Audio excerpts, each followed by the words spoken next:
Hey guys, my name is Thomas Brush. I'm the creator of a game called Pinstripe. Pinstripe was released earlier this year on Steam and it's coming out to console early next year. So I want to say something that might be a little heretical in the indie game industry, and that is that I believe that a crappy game can make $1 million. Your crappy game can make $1 million. I'm not saying your game is crap, but I definitely know how it feels. After 5 years of working on my project, I certainly felt insecure about the project, and I felt like it really was a piece of crap. Now, there are a lot of games out there that are crap, but they made $1 million. I think the reason why is not because the game is good, but because it was sold well. So the first way is hooks. Understand hooks. When I went to California a couple months ago, and I met with this guy named David Perry. And David Perry is kind of an industry legend and certainly has had his fair share of success in the industry. And his first game was actually Earthworm Jim.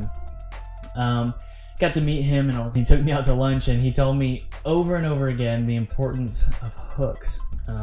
So what is a hook? Well, it's basically something that makes your game special. What makes it shiny? Not necessarily shiny to players when they're playing the game, but mainly when you're trying to sell the game, so in marketing. So a really good way to think about it is, what is one sentence that describes your game? Or even better, what is the subject line of an email that you're going to send to the press? So let's say you're emailing PC Gamer.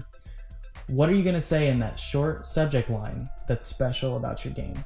So in the case of, let's say, Cuphead was really special because of not necessarily gameplay mechanics, but style. So even though the gameplay mechanics for Cuphead are amazing, what really makes it stand out is the style. So it's like a 1930s animated 2D adventure game. So if you don't know a hook for your game, I'd highly suggest sitting down, spending a couple hours trying to figure out what really makes your game special. For a lot of us, we have special games. We just don't know how to sell that hook, or we don't even know that the hook is there. Really look at your game and figure out what makes it special and hone in on that one special thing. So the second way that your crappy game can make $1 million is books. I think a lot of us, when we're making games, all we think about is the game. We don't really think about research or understanding how to run a business or understanding how to be an entrepreneur or find people to work with. We just think, I just want to work on this game. And that's a great way to think if all you want to do is make games. But if you want to be an indie game developer and actually build a business or a studio around your project, I'd really suggest reading some books. So I just want to tell you a couple of my favorite books. The first one is called The 4-Hour Workweek. Some of you know Tim Ferriss. He's an incredible podcaster, and he also has lots of businesses, and he's just a really successful guy. A quote from that book I really, really like is, "A person's success in life can be measured by the number of conversations he or she is willing to have." And that's huge. That's actually the next point that I'm going to be making, and it's about just getting to know people in the industry. Another book I really like is called Think and Grow Rich. This is like a classic business book, and it's about sort of bringing your ideas into reality and really focusing positively on what you want to achieve. In our case, it's probably making a video game or building a video game studio. It's important to really visualize what you actually want to create. If you don't actually think about what your project's going to be in the future, it's unlikely that it will be anything and will bring in any income for your studio. My favorite quote from Think and Grow Rich is, "Create a definite plan for carrying out your desire and begin at once, ready or not to put this plan into action." That's huge. A lot of us, we sit and we're going to bed at night and we look at the ceiling and we think about all these wonderful things that we want to achieve, but we don't know how to actually put them into action. Write it down. Get a business plan together, a video game development plan together, and make it happen. And finally, the book I'm reading right now is called Rich Dad Poor Dad.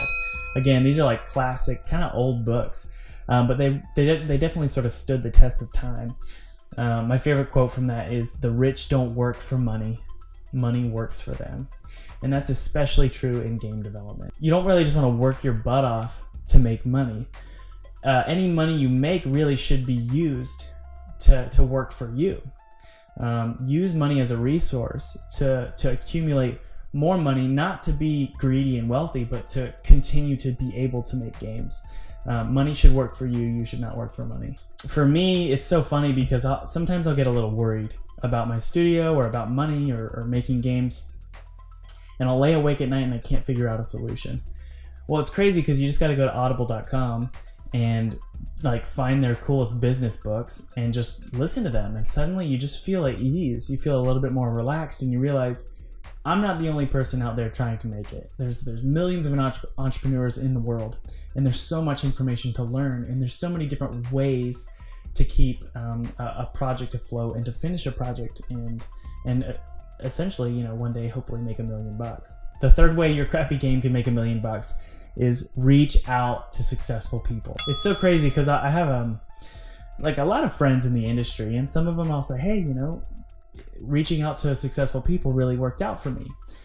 They helped me out, they gave me advice, and I learned a lot from them.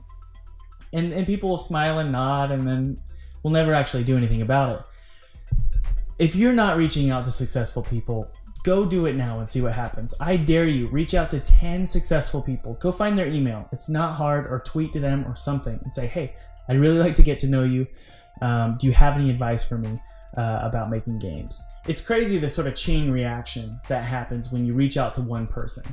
If you get to know this person and let's say you have a phone conversation with them, and the first time this happened was Tom Fulp, owner of Newgrounds. I just sent him an email and said, hey, I want to get to know you. I want to see if you have any advice, if you want to give me.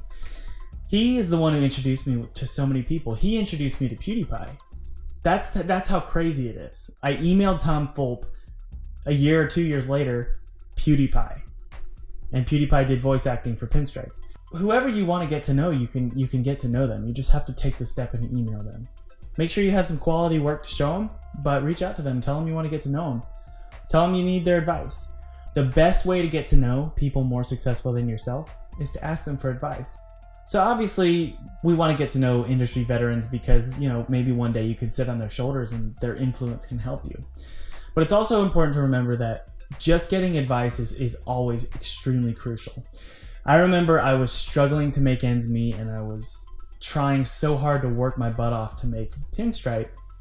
And I was working like, you know, in the night because I was working a day job. And I went and met somebody, someone in the industry who was more successful than myself, and I asked him for advice. And he told me that I needed to do a Kickstarter campaign. At the time, you know, I was told that Kickstarter was basically impossible to achieve. And so I never really thought much of it until I actually said, you know what, I'm going to listen to this guy. And I did the Kickstarter, and that's sort of what made my studio get off the ground. So that one piece of advice sort of dictated what happened with my whole studio for years to come. And so that's really what these 3 reasons are. It's really how you sell your game that makes the difference. Friends to know and ways to grow, a reading rainbow. I can be anything. Take a look, it's in a book, a reading rainbow.